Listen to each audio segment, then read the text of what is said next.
how do you help someone who is saying to you, okay, Pierre, that's all great, right? I love the sales portion of things. I love building my team. Let's say they've got a team of 3 to 5 people. They're a small business and they've got a lot of clients, right? They're up to the brim with what they can physically do to help the clients that they have. They're where they want to be. But they say to you, Pierre, we just don't have the time to be constantly reaching out to our past clients, to continuing to build those relationships. What would you recommend or say to that business owner who it's not that they don't like the customer care part of things, but they just don't have the time when they need to focus on building and enrolling new business? What would you say to that person?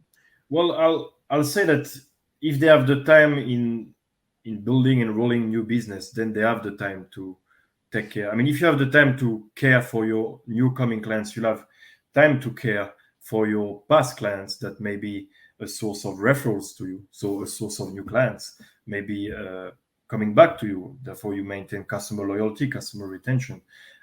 So no, I mean, you need to give, because at the end of the day, you even save time, because the more you focus on caring for the clients you have either now or you had in the past, the more you'll generate new businesses, and the more so actually you'll be saving time at the end. And of course, the way you kind of follow up with those clients, it needs to be matching with your business itself, your internal organization. It needs to be realistic. It doesn't mean that it has to be you need to spend 6 hours a day doing it. It can be really simple things. It can be really simple thing that makes a difference. It can be a simple email. It's just about how you organize yourself internally to follow up on that. It can be a reporting of birthday. It can be, I don't know, like once you finish to service a client, you put them into a spreadsheet. So then a month after, you have kind of an alert. Okay, it's been a month, I've serviced this client. Maybe we follow up. And it's just putting the methods in place that will match with your internal organization. But if you have time to give for generating new business, you have time to give for the business you already have that will help you generate new business as well. Well said.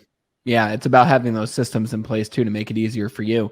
And if you're someone who you're not great at creating those systems, right? We've talked to people in the past on the show of how to create those systems, but it sounds like you probably need to bring someone in to help you create those systems, maybe even to hire someone who can focus solely on the customer care portion of things. Even if you have a customer success person or administrator that only reaches out to your past customers and nurtures them and communicates with them, and you still do it every now and then as well, but it's invaluable even if you need to bring someone on who's focusing on helping your business with this full time.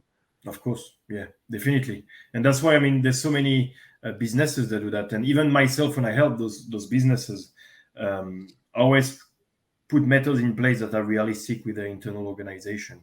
And that's the most important, because at the end of the day, you rather do less than what you wanted to do, but you still do it and it still has an impact, rather than say, I'll do that much, and at the end of the day, you don't really do it or do it properly.